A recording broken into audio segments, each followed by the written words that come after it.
Hello everyone, welcome back to the Twin Bros YouTube channel.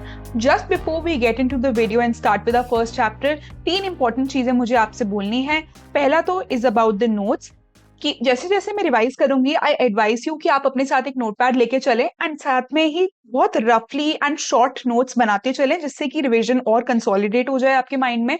दूसरी चीज is about the playlist of this video. So as these videos keep coming, आप I icon पे click करके हमारी जो ये पूरी प्लेलिस्ट है इसे एक्सेस कर सकते हैं. And third and the most important announcement is about the CUET batches. So Twin Bros are out with their CUET batches जहां पे हम ह्यूमैनिटीज के सारे domain subjects, English, general aptitude, इन सबको कवर कर रहे हैं. Discounts and attractive offers are running right now. So if you want to enroll, this is the right time. आप डिस्क्रिप्शन में जाके लिंक के थ्रू एनरोल कर सकते हो. सारे इंपॉर्टेंट लिंक्स जो है डिस्क्रिप्शन में ही है. Right, on this note let's start with chapter 1 which is variations in psychological attributes, जो हमारा पर्सनैलिटी साइकोलॉजी का चैप्टर है.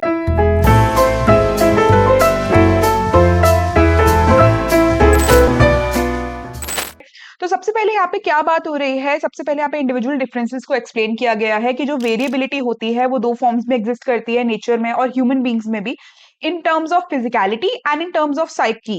राइट, तो फिजिकल कैरेक्टरिस्टिक्स हो सकते हैं, साइकोलॉजिकल डायमेंशंस. यहाँ पे हम साइकोलॉजिकल डायमेंशन में जो वेरिएबिलिटी होती है लोगों में, लोग जो डिफरेंशिएट होते हैं उसको पढ़ेंगे. इस फील्ड को साइकोलॉजी में हम इंडिविजुअल डिफरेंसेस या पर्सनालिटी साइकोलॉजी कहते हैं. इंडिविजुअल डिफरेंस की डेफिनेशन क्या है? लोगों के कैरेक्टरिस्टिक्स एंड बिहेवियर पैटर्न्स की डिस्टिंक्टिवनेस जो उन्हें यूनिक बनाती है एंड उनके बीच के डिफरेंसेस. और ये जो फील्ड है स्टडी करती है how and why people differ. अब इसको लेके साइकोलॉजी में दो स्कूल ऑफ थॉट्स हैं. पहला है जो मानता है कि हमारे पर्सनल ट्रेट्स, क्वालिटीज, बिहेवियर्स जो है वो हमारी पर्सनल ट्रेट्स एंड क्वालिटीज हमारे बिहेवियर्स को इन्फ्लुएंस करती है. जबकि दूसरा स्कूल मानता है सिचुएशनिज्म, जिसे हम कहते हैं कि हमारे आसपास की सिचुएशंस और सर्कमस्टांसेस हमारे बिहेवियर को इन्फ्लुएंस करती हैं, ना कि हमारे पर्सनल ट्रेट्स. तो ये इस वाले व्यू को अपोज करता है, इंडिविजुअल डिफरेंसेस के व्यू को. अब असेसमेंट पे आते हैं. असेसमेंट यहाँ पे क्यों जरूरी है? क्योंकि हम साइकोलॉजिकल एट्रीब्यूट्स, ट्रेट्स, एबिलिटीज की बात कर रहे हैं. तो असेसमेंट यानी कि उनको जांचना, उनको मेजर करना और उनको इवेल्युएट करना. तो असेसमेंट की डेफिनेशन क्या है? Measurement of psychological attributes of individuals and their evaluation using multiple methods in terms of certain standards of comparison. तो तीन चीजें हैं, हम उन्हें मेजर करते हैं साइकोलॉजिकल एट्रीब्यूट्स को, उनको इवेल्युएट करते हैं यानी उनका मीनिंग निकालते हैं, और इसके लिए हम बहुत सारे मेथड्स यूज करते हैं. असेसमेंट हमेशा साइंटिफिक प्रोसीजर्स के थ्रू ही होता है. तो असेसमेंट जो होता है वो फॉर्मल भी हो सकता है, इनफॉर्मल भी हो सकता है. फॉर्मल असेसमेंट होता है जो साइंटिफिक होता है, वो ऑब्जेक्टिव होता है, स्टैंडर्डाइज्ड होता है, ऑर्गेनाइज्ड होता है, और यही साइकोलॉजिस्ट करते हैं. इनफॉर्मल असेसमेंट जो होता है वो सब्जेक्टिव होता है, इसको साइकोलॉजिस्ट नहीं करते हैं. असेसमेंट के दो फंक्शन है. क्या? सबसे पहला टू प्रिडिक्ट बिहेवियर. राइट, जब आपने कोई साइकोलॉजिकल एट्रीब्यूट जांच लिया, जैसे न्यूरोटिसिज्म है, तो मैं प्रिडिक्ट कर सकती हूँ कि ये जो इंसान है ये मूडी होगा. So to predict behaviour. And number two, अगर वो बिहेवियर प्रॉब्लमैटिक है, we can intervene, we can make an intervention to change that behaviour या फिर to change the effect of that trait. Right, अब आते हैं इस चीज पे कि साइकोलॉजिकल एट्रीब्यूट्स जो हैं, हमारे पास हजारों एट्रीब्यूट्स हैं, बट इनको हमने 5 कैटेगरीज में डिवाइड करा है. ये जो 5 कैटेगरीज हैं ये कौन सी हैं? ये है intelligence, aptitude, interest, personality and values. तो सबसे पहले इंटेलिजेंस क्या है? Intelligence is the global capacity, the global measure, यानी हर जगह लगने वाला. To, number 1, to understand the world. Number 2, to think rationally and to use resources when you are faced with challenges and problems. अच्छा, ये जो इंटेलिजेंस होती है ये भी प्रिडिक्ट करती है कि एक इंसान स्कूलिंग में कितना सक्सेसफुल होगा एंड स्कूलिंग में एकेडमिकली कितना इंटेलिजेंट होगा, कितना कॉम्पिटेंट होगा. Right, but at the same time ये यही कह रहे हैं कि लाइफ में जो सक्सेस है it is not really associated with intelligence always. It is intelligence is associated with academic success. Right, दूसरा है aptitude, which is एक इंडिविजुअल का underlying inherent potential for acquiring a skill, and if they are given proper training and environment, they can develop that potential into actual skills and they will succeed in it. तीसरा है interest. वो क्या होता है? एक individual की preference, पसंद या नापसंद किसी एक एक्टिविटी या स्पेसिफिक टाइप की एक्टिविटीज में एंगेज करने के लिए. इंटरेस्ट से हमारा कंफर्ट एंड हमारा प्लेजर डिटरमाइन होता है किसी चीज को करने का, एंड इसीलिए अगर हम इंटरेस्ट को परस्यू करते हैं तो लाइफ सेटिस्फैक्शन रहता है हमारे करियर ग्रोथ एंड जॉब में. राइट, चौथा है personality. What is personality? Personality एक इंसान के रिलेटिवली एंड्योरिंग कैरेक्टरिस्टिक्स होते हैं, यानी ऐसे क्वालिटीज ट्रेट्स जो कि स्टेबल रहते हैं, चेंज नहीं होते और उसे डिस्टिंक्ट बनाते हैं, यूनिक बनाते हैं और उसे राइट ये भी हमारे इंडिविजुअल के बिहेवियर को प्रिडिक्ट करने में और एक्सप्लेन करने में हेल्प करती है। पांचवी है values. Values are stable beliefs about ideal mode of behaviour. Behaviour कैसे होना चाहिए, तो इसकी मदद से हम खुद को भी गाइड करते हैं अपने एक्शंस को और दूसरों को भी जज करते हैं लाइफ में। वैल्यूज कई टाइप की हो सकती हैं, पॉलिटिकल, सोशल, इकोनॉमिकल, जो भी है। अब आ जाती है कि साइकोलॉजिकल एट्रीब्यूट्स को हम मेजर कैसे करेंगे। इसके लिए हमारे पास अगेन 5 मेथड्स हैं। पहला है psychological test. Psychological test is an objective and standardised, keyword objective and standardised measure of an individuals mental और बिहेवियरल कैरेक्टरिस्टिक्स। हमारे पास साइकोलॉजिकल टेस्ट दो टाइप के होते हैं, एक होते हैं ऑब्जेक्टिव और एक होते हैं प्रोजेक्टिव या फिर सब्जेक्टिव। ऑब्जेक्टिव टेस्ट जो होते हैं वो ऑलमोस्ट जितनी भी साइकोलॉजिकल एट्रीब्यूट्स हैं उन सबको मेजर कर सकते हैं और वाइडली एप्लीकेबल होते हैं cross fields like diagnosis, guidance, placement वगैरह। बट जो प्रोजेक्टिव टेस्ट्स होते हैं ये सब्जेक्टिव इन नेचर होते हैं और ये केवल पर्सनालिटी को असेस करने के लिए ही यूज हो सकते हैं। दूसरा मेथड है इंटरव्यू। इंटरव्यू क्या होता है, 1-to-1 बेसिस पे कॉन्वर्सेट करके एक इंसान से इंफॉर्मेशन लेना। अगेन इसको भी बहुत सी फील्ड्स में, सेटिंग्स में यूज किया जाता है। तीसरा है केस स्टडी। केस स्टडी क्या होती है, बहुत सारे मेथड्स की हेल्प से जो डेटा जनरेट होता है उसकी हेल्प से हम एक इंडिविजुअल की पूरी इन डेप्थ स्टडी कर लेते हैं, 360 डिग्री स्टडी कर लेते हैं इन टर्म्स ऑफ उनके साइकोलॉजिकल एट्रीब्यूट्स क्या हैं, उनकी साइकोलॉजिकल हिस्ट्री क्या है, उनका साइको सोशल और फिजिकल एनवायरनमेंट कैसा है। तो ये हम थेरेपी में बहुत यूज करते हैं, क्लिनिकल साइकोलॉजिस्ट यूज करते हैं और इसके लिए बहुत सारे मेथड से हम डेटा जनरेट कर सकते हैं, इंटरव्यू से भी, साइकोलॉजिकल टेस्ट से भी। अगला है ऑब्जर्वेशन, जिसका मतलब क्या है, ऑब्जर्वेशन इज टू रिकॉर्ड कोई ऐसा बिहेवियर जो नेचुरली उसकी रियल टाइम सेटिंग में, नेचुरल सेटिंग में हो रहा है but in a systematic, organised and objective way. Okay, इसके बाद सेल्फ रिपोर्ट है। सेल्फ रिपोर्ट में क्या है, एक जैसे नाम से पता लग रहा है self report, a person provides अपने बारे में और अपने ओपिनियंस के बारे में खुद से ही factual information to the psychologist, right. आ जाते हैं हम इंटेलिजेंस के बारे में। जैसा कि हम जानते हैं पूरा चैप्टर मोस्टली इंटेलिजेंस के बारे में ही है। तो इंटेलिजेंस क्या होती है, यहाँ पे हमारे पास इंटेलिजेंस की बहुत सारी डेफिनेशंस हैं। यहाँ पे 4 डेफिनेशंस हैं जो आपको याद रखनी है। मैं अब इनको बस कीवर्ड्स के फॉर्म में रिवाइज कराऊंगी। सो ऑक्सफोर्ड डिक्शनरी क्या कहती है, intelligence is the power of perceiving, learning, understanding, knowing.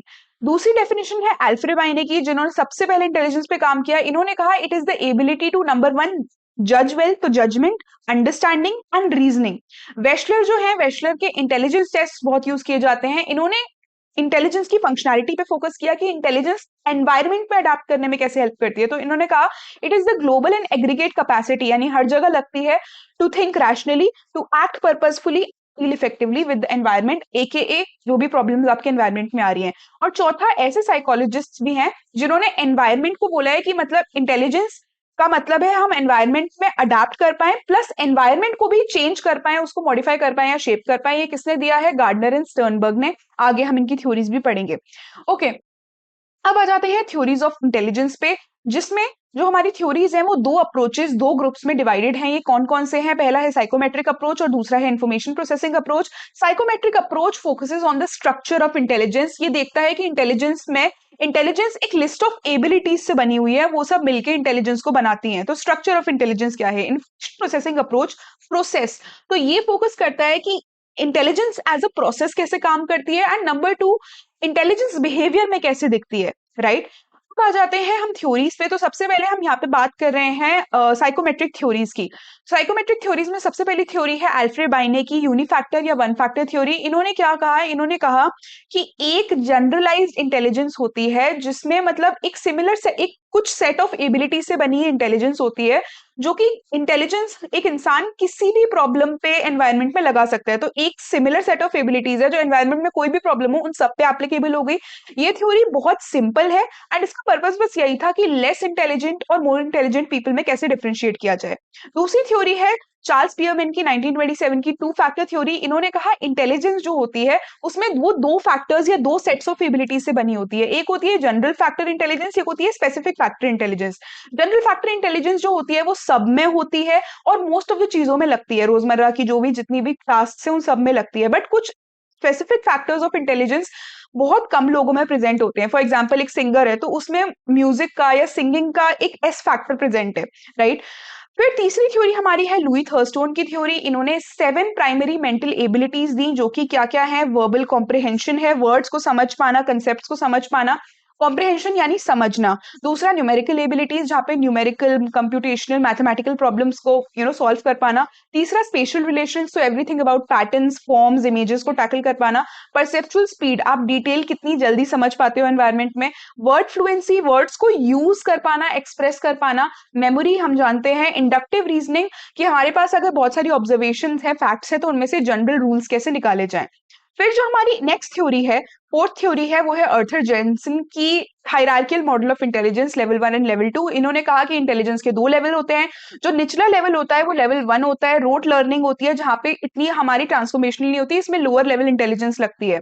जबकि लेवल 2 जो होता है वो कॉग्निटिव कॉम्पिटेंस का होता है, जहां पे हायर ऑर्डर इंटेलिजेंस लगती है। तो ये हायर लेवल की एक इंटेलिजेंस होती है, जहां पे इनपुट जो होता है वो आउटपुट से अलग आता है, सॉरी, आउटपुट इनपुट से अलग आता है, right?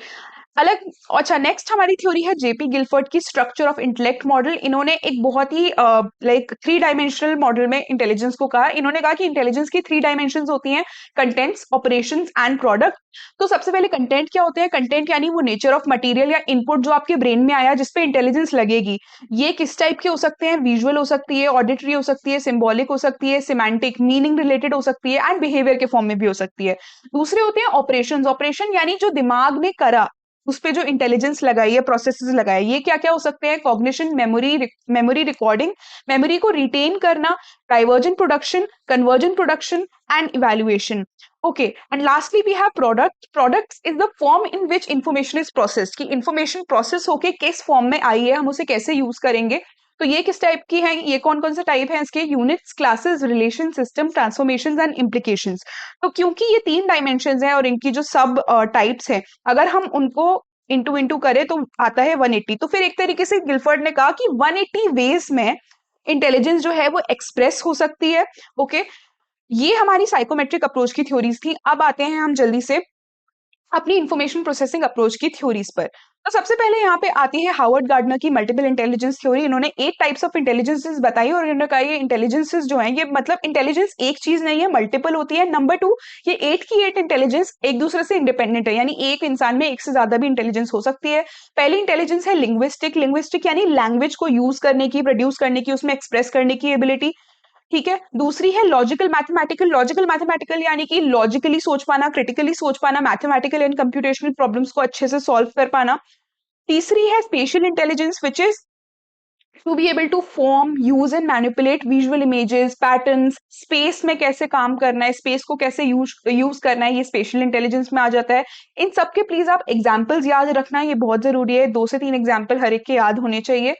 Musical ability is basically musical rhythms, harmony, patterns, इन सबको प्रोड्यूस करना, क्रिएट करना, मैनिपुलेट करना। बॉडीली काइनेस्थेटिक, बॉडी के किसी पोर्शन को या पूरी बॉडी को क्रिएटिव वेज में या प्रोडक्टिव वेज में यूज करना, जो जिमनास्ट, डांसर्स, एथलीट्स करते हैं।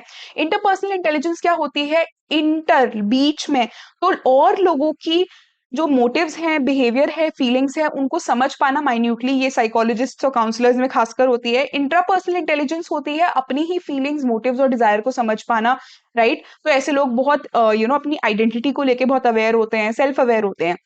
And we have naturalistic intelligence, which is natural world, हमारा जो फ्लोरा फोना है, उसमें हम चीजों को समझ पाना, बारीकियों को समझ पाना, तो ये हंटर्स, फार्मर्स, बॉटनिस्ट वगैरह में होती है। जो हमारी दूसरी थ्योरी है इंफॉर्मेशन प्रोसेसिंग में, वो है ट्रायआर्किक थ्योरी ऑफ इंटेलिजेंस। ट्रायआर्किक, तो इसके 3 ब्रांचेस हैं। रॉबर्ट स्टेनबर्ग ने दी थी ये 1985 में। एंड इन्होंने क्या बोला था, डेफिनेशन हमने ऊपर भी पढ़ी थी, कि intelligence is the ability to shape and select environment. तो एनवायरमेंट को चेंज कर पाना ताकि हम अपने गोल्स को अकम्प्लिश कर पाए। तो 3 टाइप्स ऑफ इंटेलिजेंस इन्होंने बताई। सबसे पहले कॉम्पोनेंशियल इंटेलिजेंस। कॉम्पोनेंशियल या एनालिटिकल इंटेलिजेंस क्या होती है? ये हमारी एकेडमिक सेंस ऑफ इंटेलिजेंस होती है, जहां पे हम इंफॉर्मेशन का एनालिसिस करके प्रॉब्लम्स को सॉल्व करते हैं। इसके 3 पार्ट्स होते हैं। पहला है नॉलेज एक्विजिशन, जहाँ पे आप किसी चीज़ को, किसी नई इन्फॉर्मेशन को एक्वायर करते हो, उसे लेते हो, सीखते हो। दूसरा है मेटा या फिर हायर ऑर्डर कंपोनेंट, जहाँ पे उस इन्फॉर्मेशन को कैसे यूज़ किया जाए, ये प्लान किया जाता है। And third is performance component, जिसका मतलब होता है कि इंटेलिजेंस अब एक्चुअली उस प्लान्ड एक्शन को एग्जीक्यूट करती है। तो इस वे में हम प्रॉब्लम्स को सॉल्व करते हैं कंपोनेंशियल इंटेलिजेंस में, राइट? दूसरी इंटेलिजेंस है एक्सपीरियंशियल इंटेलिजेंस या क्रिएटिव इंटेलिजेंस, जिसका मतलब है पास्ट एक्सपीरियंसेस, पास्ट नॉलेज की हेल्प से किसी नई प्रॉब्लम को सॉल्व करना, नोवेल प्रॉब्लम को सॉल्व करना। ये क्रिएटिव जितने भी एक्ट्स हैं उन सब में दिखती है। थर्ड हमारी इंटेलिजेंस है कंटेक्चुअल इंटेलिजेंस, जिसमें क्या होता है, जो हमारी डेली की एनवायरमेंटल चैलेंजेस हैं, डिमांड्स हैं, उनको टैकल कर पाना। इसको स्ट्रीट स्मार्टनेस, बिजनेस सेंस भी कहते हैं।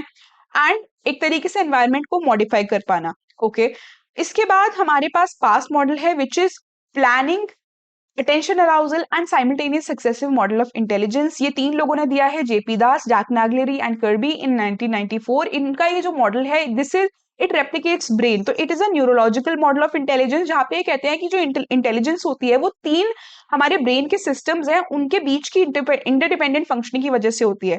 पहली यूनिट है अराउजल अटेंशन। ये दोनों एक ही यूनिट में है, बट टर्म्स का मीनिंग अलग है। अराउजल यानी एक ऐसा स्टेट जहां पे हम किसी भी स्टिमुलाई को अटेंड कर पाने की एक स्टेट में होते हैं। जैसे आपको अगर नींद आ रही है, बीमार है, तो कहीं अटेंशन जाएगा ही नहीं, तो आप अराउज्ड नहीं हो। अराउजल की हेल्प से ही अटेंशन होता है, राइट? एंड इसीलिए अराउजल जो है वो ऑप्टिमल लेवल पे होना चाहिए। दूसरा है साइमल्टेनियस एंड सक्सेसिव प्रोसेसिंग। इसका मतलब है, प्रोसेसिंग का मतलब है, जो अराउजल अटेंशन की हेल्प से हमने इंफॉर्मेशन एनवायरनमेंट से ली है, अब उसे अपने नॉलेज सिस्टम या ब्रेन में इंटीग्रेट करना। ये 2 तरीकों से हो सकता है। पहला तो साइमल्टेनियस प्रोसेसिंग, यानी जो भी इंफॉर्मेशन आ रही है मल्टीपल, उसको साथ में, उनके बीच में रिलेशन को परसीव करके एक ही साथ में उन्हें मीनिंगफुल पैटर्न में बना के अपने ब्रेन में इंटीग्रेट कर लें। तो रैवेंस प्रोग्रेसिव मैट्रिसेस जो होते हैं, ये टेस्ट है, ये इसी को टेस्ट करता है, साइमल्टेनियस प्रोसेसिंग को। एंड दूसरी है सक्सेसिव प्रोसेसिंग, यानी जो मल्टीपल पीसेस ऑफ इन्फो हैं, उनको एक logical order, serial like chronology में इंटीग्रेट करना इन द ब्रेन। तो जैसे हम डिजिट्स या अल्फाबेट्स वगैरह याद करते हैं, टेबल्स याद करते हैं। एंड द तीसरी unit in this model is planning, यानी कि जब एक बार वो इन्फॉर्मेशन प्रोसेस भी हो गई, हमारे ब्रेन में इंटीग्रेट भी हो गई, तो कैसे अब उस इन्फॉर्मेशन को यूज करके कोई एक्शन इंप्लीमेंट किया जाए। तो एक्शंस के बारे में क्या क्या हो सकता है ये सोचना, उनको इंप्लीमेंट करना, एक्शन करने के बाद उसको इवेल्युएट करना, वो इफेक्टिव था या नहीं, और अगर नहीं था तो हम उस प्लान को मॉडिफाई करके दोबारा इंप्लीमेंट करते हैं। This is the planning, right? अब ये जो पास्ट प्रोसेसेस हैं, ये 3 तो हैं, बट इनके बेस में हमारे ब्रेन का नॉलेज बेस होता है, यानी ब्रेन की जो एग्जिस्टिंग नॉलेज है, जो हमें आज तक हमने डेवलप की है फॉर्मली थ्रू एजुकेशन या फिर इनफॉर्मली एनवायरनमेंट में रह के, राइट? दास एंड नागलेनी ने इसी मॉडल के बेसिस पे कॉग्निटिव असेसमेंट सिस्टम, CAS नाम का एक टेस्ट बनाया, जो कि 5 to 18 ईयर्स ऑफ एज के लोगों के लिए है। बैटरी ऑफ टेस्ट है, इसमें वर्बल टेस्ट भी है, नॉन वर्बल टेस्ट भी हैं। ओके, अगला हम आएंगे इंटेलिजेंस में जो इंडिविजुअल डिफरेंसेस होते हैं उन पे। So individual differences in intelligence, तो यहाँ पे हम क्या बात कर रहे हैं, इंटेलिजेंस जो है वो नेचर से भी इन्फ्लुएंस होती है और नर्चर से भी। नेचर यानी हेरिडिटी, नर्चर यानी एनवायरनमेंट। तो यहाँ पे हम हर उस एविडेंस की बात करेंगे। तो सबसे पहले हम बात करेंगे कि नेचर से कैसे इंटेलिजेंस इन्फ्लुएंस होती है। तो यहाँ पे हमारे पास 3 तरह की स्टडीज हैं। नंबर 1, स्टडीज ऑन ट्विंस, और वो भी ट्विंस भी 2 टाइप के, fraternal twins and like identical twins and fraternal twins. तो आइडेंटिकल ट्विंस होते हैं जिनका जेनेटिक मैटर ज्यादा ओवरलैप करता है, फ्रेटर्नल का कम ओवरलैप करता है। And number 3 siblings. तो ये 3 है। और चौथा स्टडीज ऑफ अडॉप्टेड चिल्ड्रन, जो कि हम यूज करते हैं फॉर एनवायरमेंट का कैसे इन्फ्लुएंस होता है इंटेलिजेंस पे। तो सबसे पहले हम ट्विंस एंड सिबलिंग्स का देखेंगे। तो इन्होंने यहाँ पे नंबर्स जो दिए हैं, ये आपको थोड़ा सा रिवाइज करने होंगे, बट एक तरीके से अगर मैं बहुत जल्दी आपको रिवाइज करवाऊं, तो सबसे ज्यादा जो आइडेंटिकल ट्विंस होते हैं, जिनको साथ में बड़ा किया जाता है, उनके बीच में उनकी जो इंटेलिजेंस होती है वो सबसे ज्यादा सिमिलर होती है। ऐसे आइडेंटिकल ट्विंस जिनको चाइल्डहुड में सेपरेट भी कर दिया जाता है, उनकी भी इंटेलिजेंस मतलब थोड़ी कम सिमिलर होती है, बट होती है। थर्डली आते हैं फिर fraternal twins, right? Fraternal twins यानी कि जिनका जेनेटिक मटेरियल थोड़ा कम ओवरलैप करता है, इनकी जो इंटेलिजेंस का कोरिलेशन है ये 0.60 है। एंड सिबलिंग्स की कोरिलेशन, सिबलिंग्स जो कि साथ जिनको बड़ा किया गया है, उनकी इंटेलिजेंस का कोरिलेशन 0.50 होता है। एंड सिबलिंग्स जिनको अलग अलग बड़ा किया गया है, उनका 0.25। तो कहने की बात यह है कि similarity in intelligence due to genetics, अगर मैं ऑर्डर कहूं, सबसे ज्यादा आइडेंटिकल ट्विंस हुआ reared together, then identical twins जिनको सेपरेट कर दिया जाता है चाइल्डहुड में, देन फ्रेटर्नल ट्विंस जिनको रियर किया जाता है साथ में, then siblings rear together, then siblings जो कि अलग अलग बड़े किए जाते हैं। तो ये ऑर्डर है कि इनकी सिमिलैरिटी एक दूसरे के इंटेलिजेंस से कितनी होगी, यानी जेनेटिक्स का इन्फ्लुएंस कितना है। अच्छा, अब आते हैं एनवायरनमेंट का इन्फ्लुएंस कितना है, ये हम कैसे बताएंगे। तो इसमें हमारी स्टडीज ऑफ अडॉप्टेड चिल्ड्रन आ जाती हैं, जो कहती हैं नंबर वन, बच्चों की जो इंटेलिजेंस होती है वो अपने बायोलॉजिकल पेरेंट्स से ज्यादा सिमिलर होती है as compare to adoptive parents. But दूसरा, हमारे पास ऐसी भी स्टडीज हैं जो कहती हैं कि as children grow in their age, adopted children, उनका जो इंटेलिजेंस लेवल है वो अपने अडॉप्टिव पेरेंट्स के इंटेलिजेंस लेवल्स को मिमिक करने लगता है। तो ऐसे बच्चे जो डिसएडवांटेज फैमिलीज से थे, उनको अच्छी फैमिलीज में जब अडॉप्ट किया गया with higher socio economic status, उनकी इंटेलिजेंस स्कोर्स में देखा गया कि एक इंक्रीज आया है। तो यानी कुछ फैक्टर्स हैं जैसे कि rich nutrition, good family background, quality schooling, जो कि इंटेलिजेंस को इंक्रीज करते हैं, दस proving that nurture also influences intelligence. तो लास्ट में यही बात है कि इंटेलिजेंस जो है वो नेचर नर्चर दोनों का प्रोडक्ट है। ओके, दोनों इन्फ्लुएंस करते हैं। अब थोड़ी हम हिस्ट्री पढ़ेंगे कि इंटेलिजेंस का असेसमेंट होना स्टार्ट कैसे हुआ। तो नंबर वन, 1905 में Binet and Simon, Alfred Binet and Theodore Simon ने एक सबसे पहला एक टेस्ट बनाया या स्केल बनाया इंटेलिजेंस को मेजर करने के लिए। 1905 में उन्होंने बनाया, 1908 में उन्होंने इसे रिवाइज करा और इन्होंने मेंटल एज का कंसेप्ट दिया। Mental as and chronological age, chronological age यानी आपकी बर्थ से जो फिजिकल एज है, आपकी बॉडी की एज है, राइट। जैसे मैं राइट नाउ 20। मेंटल एज क्या होती है? मेंटल एज इज बेसिकली आपके जो एज ग्रुप, आपकी जो बायोलॉजिकल एज है, अगर मैं people of that age group, the average intelligence they have, do you have that much intelligence? Is it below it? Is it above it? Above it, that is mental age. So measure of a person's intellectual development relative to people of their age group. Okay, तो इनके हिसाब से retardation होता है अगर आपकी mental as अपनी chronological age से 2 साल से ज्यादा नीचे है। पहला तो इनका आ गया। दूसरा, विलियम स्टर्न ने 1912 में इंटेलिजेंस क्वेश्चन का कंसेप्ट दिया, जहां पे इन्होंने क्या कहा कि आईक्यू मेजर आप कर सकते हो mental as upon chronological age into 100 इस फॉर्मूला से। ओके, इन्होंने क्या कहा कि पूरी जो पॉपुलेशन है उसका जो एक एवरेज आईक्यू है वो 100 है, तो इसको हम मीन भी कहते हैं इसीलिए। And irrespective of age 50% of the population जो है उसका आईक्यू 100 के अराउंड ही फॉल करता है। तो इन्होंने ये नॉर्मल बेल कर्व की बात करी है, इसको हम नॉर्मल कर्व कहते हैं, बेल कर्व कहते हैं। ये क्या कहता है कि most of the scores of the people they fall in the middle of the distribution. तो ये 100 है विच इज एवरेज, तो ज्यादातर लोगों के स्कोर्स यहाँ पे फॉल करते हैं। एक्सट्रीम्स में कम लोगों को स्कोर्स फॉल करते हैं। जितना आप एक्सट्रीम में जाओगे, बोथ हैंड भी, यहाँ पे इट्स लाइक बहुत कम इंटेलिजेंस, इस तरफ it's like super like extra ordinary intelligence. जितना एक्सट्रीम में जाओगे उतना पॉपुलेशन में उस इंटेलिजेंस लेवल के आपको कम लोग मिलेंगे। तो यहाँ पे ये बात हो रही है। तो इन्होंने ये देख लो बेसिकली दिखाया है कि क्या लेवल है। तो इन्होंने ये चीज कही है कि देखो, जिनका आईक्यू अबव 130 होता है उनको इंटेलेक्चुअली गिफ्टेड बोला जाता है, राइट। एंड जिनका आईक्यू बिलो 70 होता है इनको हम इंटेलेक्चुअली डिसेबल्ड कहते हैं। तो ये बिल्कुल एक्सट्रीम्स पे है, तो इनको हमें थोड़ा सा अब पढ़ना है, right. Okay, just a second, या तो सबसे पहले पढ़ते हैं हम इंटेलेक्चुअल डिसेबिलिटी को। इंटेलेक्चुअल डिसेबिलिटी की definition American association on mental deficiency ने दी है। इसके 3 फीचर्स हैं उस डेफिनेशन के जो आपको याद रखने हैं। सिग्निफिकेंटली सब average general intellectual functioning existing concurrently with deficits in adaptive behaviour and manifested during the developmental period. तो नंबर 1, सब एवरेज इंटेलिजेंस होती है, यानी इंटेलिजेंस बिहेवियर या इंटेलिजेंस की फंक्शनिंग जो होती है वो कम होती है क्योंकि आईक्यू बिलो 70 है। दूसरा, अडैप्टिव बिहेवियर जो होता है, अडैप्टिव बिहेवियर यानी हम इंडिपेंडेंटली फंक्शन कर पाए, अपने एनवायरनमेंट की प्रॉब्लम्स को डील कर पाए, ये नहीं दिखता है। एंड तीसरा, ऐसी डिसेबिलिटी 0 to 18 ईयर्स की एज जो हमारा डेवलपमेंट का पीरियड है उसके बीच में दिखती है। तो अगर ये 3 चीजें हैं तभी हम उसे इंटेलेक्चुअल डिसेबिलिटी कहेंगे, नहीं तो वो कुछ और चीज है। ओके, अब इन्होंने क्या कहा है यहाँ पे कि जो इंटेलेक्चुअल डिसेबल्ड है इनको भी डिपेंडिंग ऑन उनका आईक्यू किस लेवल का है और उनका कितनी डिसेबिलिटी है वो भी 4 कैटेगरीज में आ जाता है। First is mild, second is moderate, third is severe and fourth is profound. Mild में 55 to 70 का आईक्यू होता है, मॉडरेट में 35-40 to 50-55, सीवियर में 20-25 to 35-40 एंड प्रोफाउंड में आईक्यू बिलो 20-25 होता है। So the most severe sort of intellectual disability. अब ये कह रहे हैं जो माइल्ड और मॉडरेट वाले होते हैं उनका फिर भी डेवलपमेंट ठीक होता है। तो माइल्ड वाले जो होते हैं वो थोड़े स्लो होते हैं अपने पीयर्स से, बट वो इंडिपेंडेंटली फंक्शन कर सकते हैं, जॉब्स और फैमिलीज होल्ड कर सकते हैं। मॉडरेट वाले थोड़ा सा लैक करते हैं in motor skills and language, but फिर भी वो उन्हें ट्रेन किया जा सकता है थोड़ी सिंपल स्किल्स में। बट सीवियर और प्रोफाउंड वाले जो लोग होते हैं वो अपनी लाइफ को मैनेज बिल्कुल नहीं कर सकते एंड उनको पूरी लाइफ सुपरविजन एंड केयर चाहिए होती है।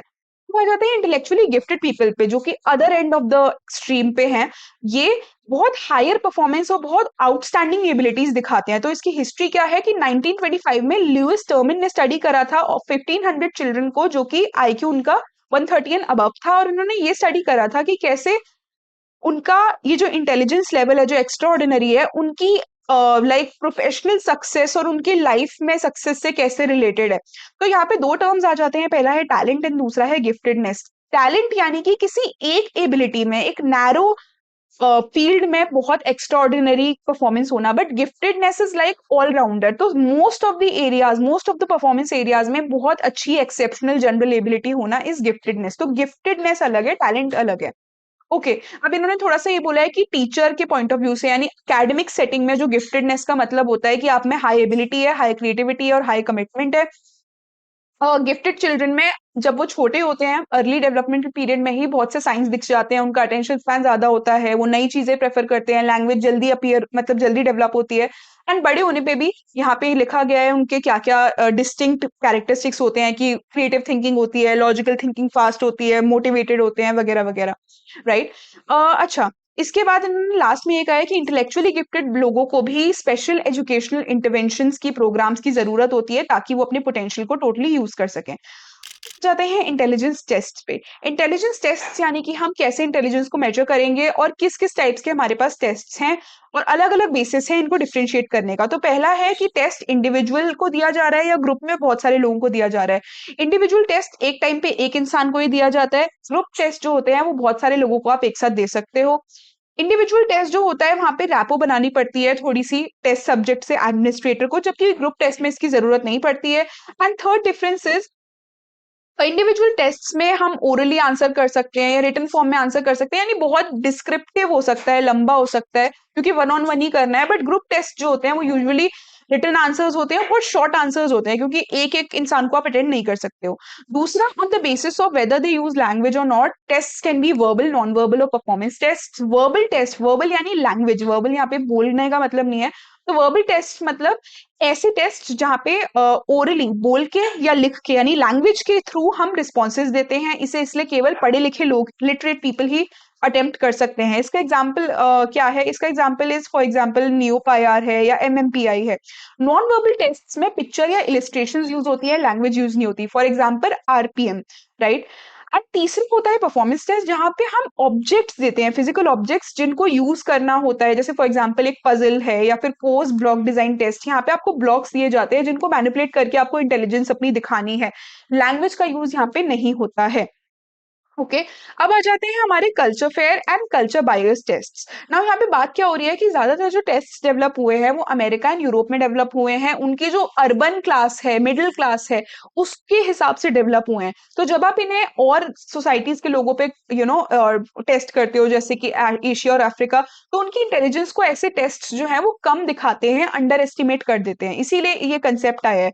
तो कल्चर फेयर टेस्ट जो होते हैं वो कल्चरली अप्रोप्रिएट होते हैं। आप किसी भी कल्चर के इंसान को दो, वो उनकी इंटेलिजेंस को एक्यूरेटली बताएंगे, राइट। जबकि और ये होते हैं मोस्टली हमारे non verbal and performance test, जिनमें लैंग्वेज की कोई जरूरत ही नहीं है। पढ़ा लिखा अनपढ़ इंसान हो, किसी भी लैंग्वेज किसी भी कल्चर का इंसान हो, इनको कर सकता है, अपनी इंटेलिजेंस दिखा सकता है। On the other hand verbal test are mostly culture biased. Okay अब देख लेते हैं इंटेलिजेंस टेस्टिंग की इंडिया में क्या हिस्ट्री है। यहाँ पे कुछ कुछ नाम है, ये टेबल बहुत इंपॉर्टेंट है, इसको आपको थोड़ा सा याद रखना है, एमसीक्यूज वगैरह में आ सकती है।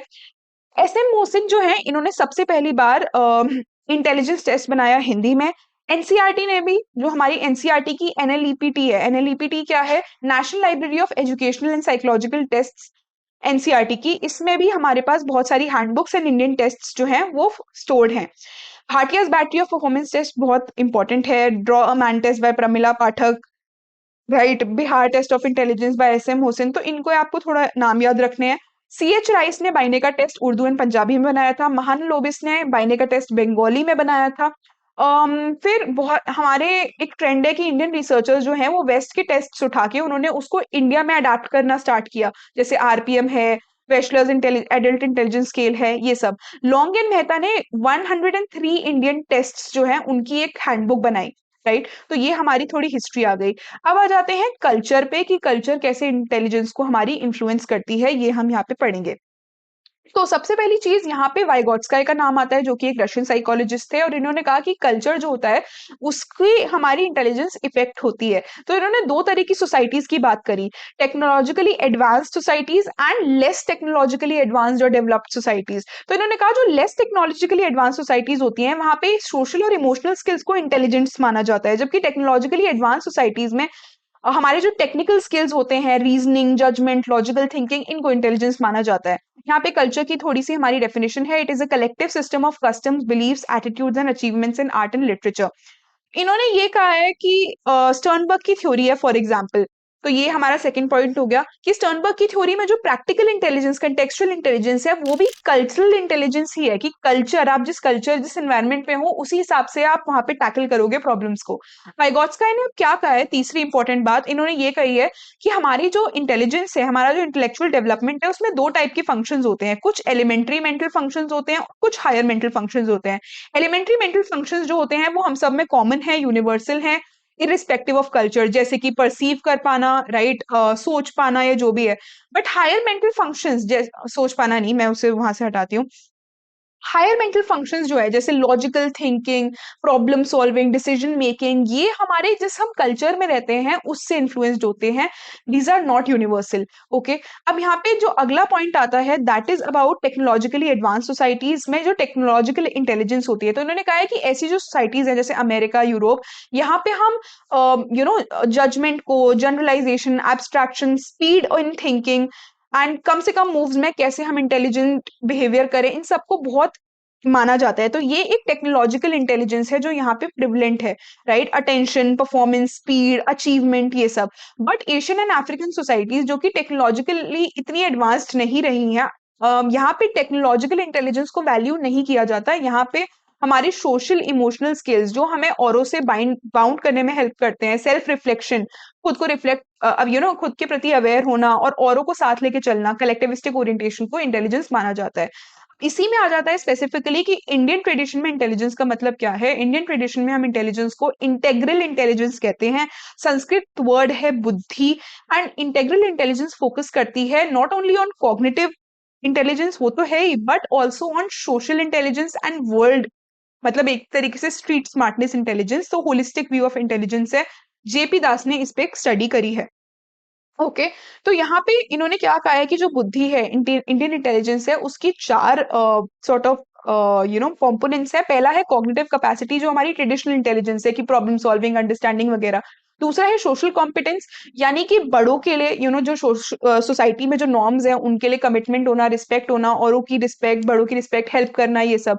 तीसरा है इमोशनल कॉम्पिटेंस। इमोशनल कॉम्पिटेंस यानी अगेन अपनी इमोशंस को मैनेज कर पाना, ऑनेस्टी, पोलाइटनेस, ये सब। एंड चौथा है एंटरप्रेन्योरल कॉम्पिटेंस, जिसे हम कहते हैं कि कर्मण्य, जो एक एक आप कर्तव्य परायणता जो होती है, कि कमिटमेंट है, आप विजिलेंट हो, अपने गोल्स के प्रति काम करने वाले हो। तो ये चार कंपोनेंट्स हैं। अच्छा, जो अगला आता है वो है इमोशनल इंटेलिजेंस। इमोशनल इंटेलिजेंस में बात होती है इस चीज की कि इंटेलिजेंस केवल कॉग्निटिव कैपेसिटी नहीं होती, इसमें इमोशन भी आती है। यानी इमोशंस, इसकी डेफिनेशन क्या है, accurate appraisal, expression and regulation of emotions. तो इमोशंस को ढंग से समझ पाना, उन्हें एक्सप्रेस कर पाना और उनको कंट्रोल भी कर पाना, तो इंटेलिजेंस का फीलिंग साइड है। इसका कंसेप्ट सैलोवे एंड मेयर ने दिया था, और इन्होंने अपनी क्या डेफिनेशन दी है इसकी, इन्होंने कहा है it is the ability to monitor अपनी इमोशन एंड औरों की इमोशंस, उनके बीच में डिफरेंशिएट, डिस्क्रिमिनेट कर पाना कि ये जेलसी है, ये एंगर है, मुझे जो फील हो रहा है, एंड इन इमोशंस को यूज कर पाना ताकि अपने थिंकिंग और एक्शंस को हम गाइड कर पाए। तो तीन चीजें हैं, monitoring emotions, discriminating between them and